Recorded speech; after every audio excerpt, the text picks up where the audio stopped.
Good evening, my lovely malam. Ken kabar ini kapah wak jadi nengok ke mulai cang marwak bagio marut cang tawang kewa sing bawa jak nengok cang jani dot metakone bin mani cang dot memberikan sesuatu khusus nih jak murid karena murid terus metakon jak wak bingung wak nih murid nakon ado nage me-coaching, ado nage me-training, ado nage me-counseling, ado nage me-consulting. Jak bingung cak konyam pada ting jak lungan cang putrang lagu ayu ting pang happy gasto cang lem bingung soalnya kene bisa sing mak wang solusi. Rahajeng wengi mawali beli sangut ken itu men wak mangut mai biasanya wak geleng jak oleng kini boda dene wak sing bisa melajang dewek kalingan bisa melajain timpangin len wak awak subuh bawa otak bawa bungut gen wak lanying kini ini jangan nengut wak dot nawang apa perbedaan coaching, mentoring, training, counseling dan consulting. Pang jelas wak harus milu program CGP, calon guru penggerak, biar bisa bergerak untuk menggerakkan orang lain. Tuh ini penting. Yang sebuah milu CGP wak lengkapnya nawang itu. Nah jadi jangan kemang wak perbedaan antara kesemuanya tuh pang jelasin. Yang milu wak di CGP bisa buduhnya nulian wak kerjaan oleng gen. Nah kini nyenengut. Anema dan coaching tuh memfasilitasi perubahan perilaku yang ada. Artinya biar menjadi tahu artinya kini lem. Wak sebenarnya sebuah nawang hal yang akan wak lakukan, tapi wak perlu mencari pembenaran dari orang lain sebagai support untuk memaksimalkan potensi wak. Tuh dan coaching artinya wak nawang benglah solusi, tapi wak pura-pura gitu. Yang mentoring itu lain benar artinya mentoring itu mengajari orang dari tidak tahu menjadi tahu. Yang ni maro tu wak subonawang tapi pura-pura sinawang dan ini prosesnya meklo. Yang training itu mengajari orang dari tidak tahu menjadi tahu dengan durasi yang lebih lama. Kalau mentoring itu singkat. Yang training mekeluan dek wak ngonyang waktu, ngonyang pipis, ngonyang biaya, ngonyang nasibinnya ya nengin gitu. Nah, terus aneh konseling tuh ini adalah suatu tindakan yang didorong oleh adanya masalah. Yang wak ngelah masalah yang sifatnya emosional, psikologis dan pribadi tuh wak perlu lakukan tindakan konseling ngalih lemoni dua ganimi tuturin awak. Nah, yang consulting itu yang wak jadi seorang konsultan berarti orang yang ahli. Jadi wak memberikan sebuah model atau best practice yang akan digunakan oleh orang lain. Cepat di sana Anda disebut profesional. Gitu nyingut. Jadi wak apa nih tagih murid konyang tuh cian murid lagi ini lagi tuh wak harus bisa. Tawangut, eken, bo jelas nih. Yang ngalih pang lebih jelas lagi, wak kermang, nyanan contoh menjadi seorang coach, coachee, dan advisor. Nah, jak telungin kayang to berperan, makanya wak sebelum berperan, tulungin namara, suut malungin namara, nen sebuah pragat gay, marungin namara. Tapi dadi masih angon pemanasan, karena otak wak tenol, yang sing jenara, wak sing bisa memunyi. Ingat ya nah ngabo ara loh abo do ngabo loh tu. Oke ingat? Oke lah kalau begitu lem CGP cenik gaipu wak jani sebomad ngajak loh jak loh tu pokoknya wak kan ngajak loh bintang pang otak wak cemerlang jak otak wak masih cemerlang dua-duanya akan menjadi pemenang. Yen subuh itu kita pasti senang. Karena tujuan coaching itu adalah membuat orang menjadi bahagia dan tenang.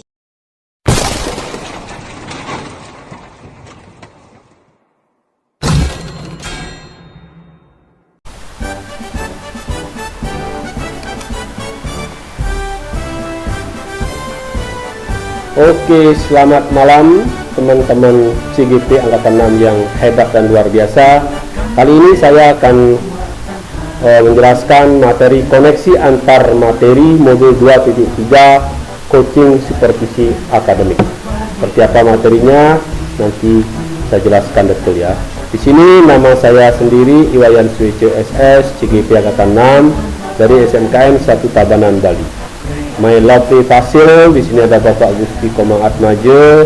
Beliau adalah Fasil yang super luar biasa. Begitu pula dengan PP saya, pengajar praktik Bapak Gede Putro, juga super luar biasa. Next ya. Tujuan pembelajaran khusus. Calon guru penggerak atau CGP menjelaskan dan menyimpulkan keterkaitan materi yang diperoleh dan membuat refleksi berdasarkan pemahaman yang dibangun selama modul 2.3 dalam berbagai media. Berikutnya refleksi materi pembelajaran modul 2.3 coaching untuk supervisi akademik.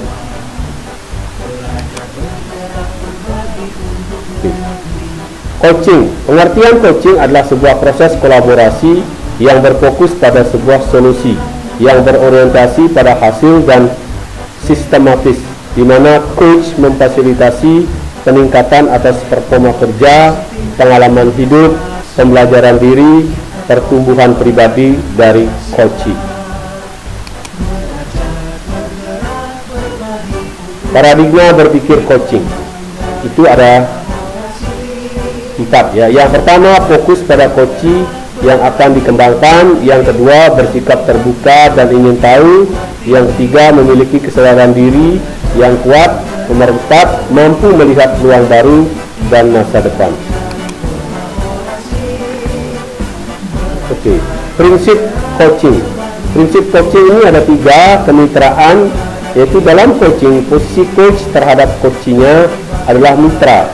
Itu berarti adalah setara, tidak ada yang lebih tinggi ataupun yang lebih rendah. Proses kreatif.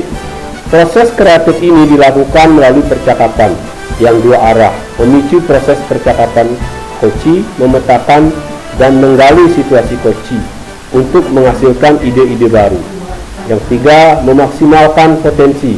Untuk memaksimalkan potensi dan memberdayakan rekan sejawat, percakapan perlu diakhiri dengan suatu rencana tindak lanjut yang diputuskan oleh rekan yang dikembangkan. Berikutnya, coaching dalam konteks pendidikan. Itu berdasarkan filosofi Ki Hajar Dewantara, ini dalam koneksinya ya. Di modul 1.1, filosofi Ki Hajar Dewantara. Proses coaching sebagai komunikasi pembelajaran antara guru dan murid-murid diberi ruang kebebasan untuk menemukan kekuatan dirinya, dan peran pendidik sebagai pamong dalam memberi tuntunan dan memberdayakan potensi yang ada agar murid tidak kehilangan arah dan menemukan kekuatan dirinya tanpa membahayakan dirinya. Sistem AMO. Ing arso sung cunodo ing madyo mangun korso tuturi handayani. Menjadi semangat yang menguatkan keterampilan komunikasi guru dan murid dengan menggunakan pendekatan coaching. Tuturi handayani menjadi kekuatan dalam pendekatan proses coaching dengan memberdayakan semua kekuatan diri pada murid.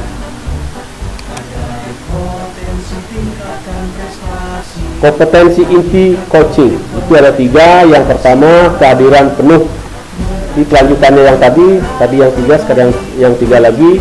Kehadiran penuh atau presensi, kehadiran untuk bisa hadir penuh bagi coachee sehingga badan, pikiran, hati selaras saat melakukan percakapan coaching. Yang keempat, yang kelima, mendengarkan aktif. Seorang coach yang baik akan mendengarkan dengan lebih banyak dan sedikit berbicara. Fokus dan pusat komunikasi adalah pada diri. Yang keenam, mengajukan pertanyaan berbobot. Pertanyaan yang diajukan dapat menggugah orang berpikir, menstimulasi pemikiran coachee, memunculkan hal-hal baru, mengungkapkan emosi. Percakapan berbasis coaching dengan alur kita.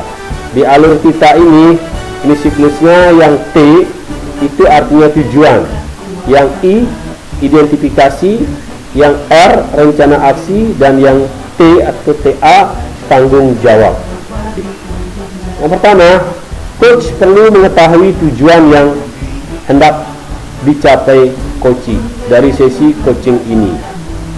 Berikutnya, yang diidentifikasi proses menggali semua hal yang terjadi pada diri coach. Di rencana aksi, coach membantu coach dalam memilah dan memilih hasil pemikiran selama sesi untuk dijadikan rencana aksi. Di tanggung jawab, komitmen coach dalam membuat sebuah rencana aksi dan menjalankannya.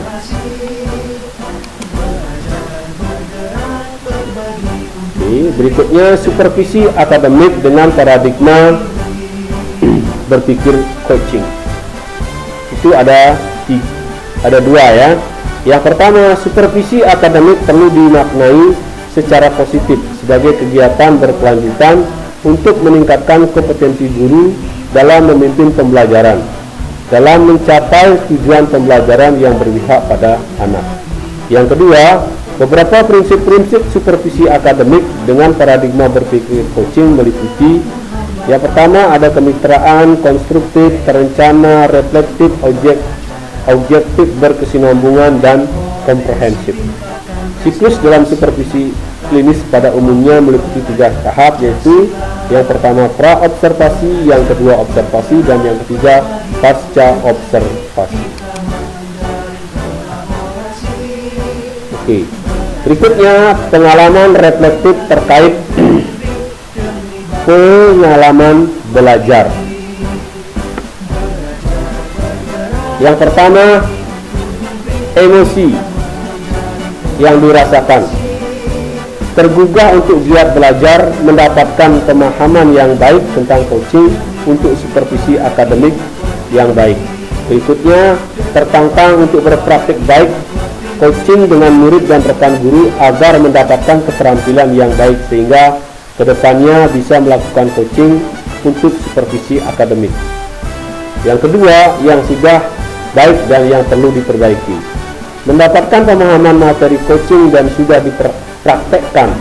Yang kedua, yang perlu perbaikan terkait dengan kompetensi menjadi coach yang baik, terutama untuk mengajukan pertanyaan berbobot kepada coach. Yang ketiga, implikasi terhadap kompetensi diri. Menambah dan mengoptimalkan kekuatan diri sebagai seorang pendidik dan orang tua yang dapat menjadi seorang coach bagi orang-orang sekitar.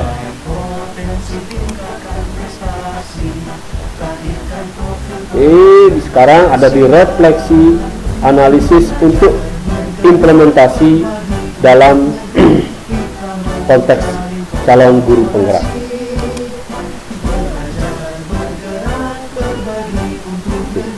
Analisis terkait topik modul 2.3. Bagaimana peran coaching untuk supervisi akademik? Melalui supervisi akademik, kegiatan pemberdayaan dan pengembangan kompetensi diri dalam rangka peningkatan performa, mengajar, dan mencapai tujuan pembelajaran. Coaching dibutuhkan sebagai peningkatan motivasi atau komitmen diri seorang guru sehingga kualitas pembelajaran meningkat seiring meningkatnya motivasi kerja para guru. Coaching sebagai kompetensi membangun kemitraan. Kemitraan dalam menjalani proses coaching dapat terbangun dan membuka peluang akselerasi kesadaran yang mendorong tindakan aksi yang manakala dilandasi kepercayaan coach kepada coach. Dalam prosesnya kita tidak perlu memandang kesenjangan jabatan karena dalam supervisi akademik terjadi proses kolaboratif antara supervisor dan guru. Oke, analisis terkait topik modul 2.3. Ini masih di analisis ya. Apa tantangan coaching di sekolah? Seringkali supervisi akademik dilihat sebagai sebuah proses yang bersifat satu arah. Apalagi kegiatan ini hanya terjadi 1 tahun sekali menjelang akhir tahun pelajaran. Supervisi menjadi sebuah tagihan atau kewajiban pemimpin sekolah dalam tanggung jawabnya, mengevaluasi para pendidik di sekolah. Bagaimana yang kedua, bagaimana alternatif solusi untuk tantangan yang ada. Pada proses coaching, seorang coach lebih menekankan menjadi seorang pendengar aktif dengan sedikit mendominasi pembicaraan. Seseorang coach hanya melontarkan beberapa pertanyaan yang merangsang ide melalui jawaban dari seorang coach. Dibutuhkan sebuah keterampilan berkomunikasi yang lebih untuk melakukan coaching, sebab dalam coaching lebih mengutamakan temuan komitmen untuk menyelesaikan masalah untuk menjadi lebih baik. Berikutnya, refleksi koneksi antar materi.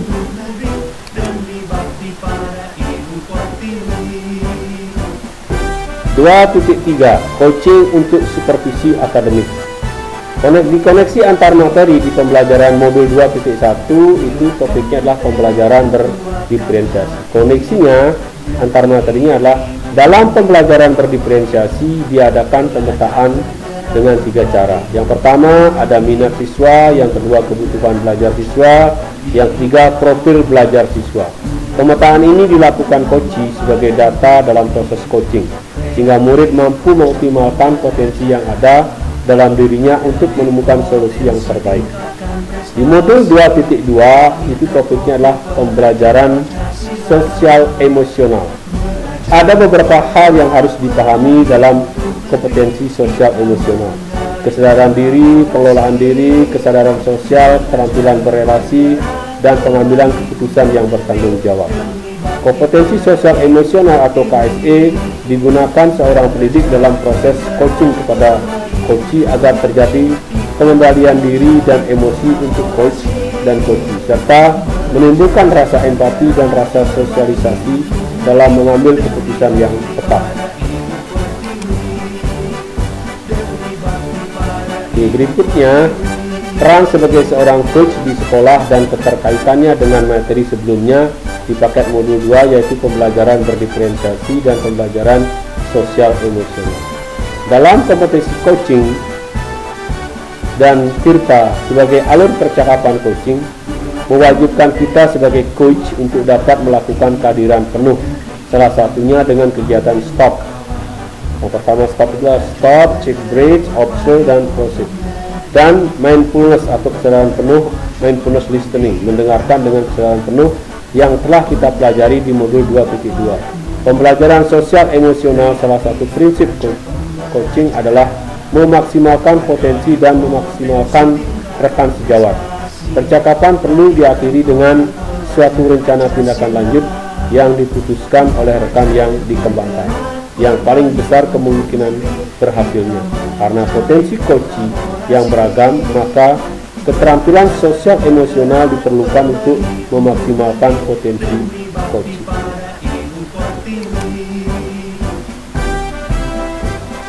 Nah, itulah tadi pemaparan singkat tentang koneksi antar materi di modul 2.3. Semoga apa yang saya jelaskan dan saya paparkan selalu berguna dan bermanfaat untuk kita semua, khususnya untuk teman-teman CGP Angkatan yang super hebat.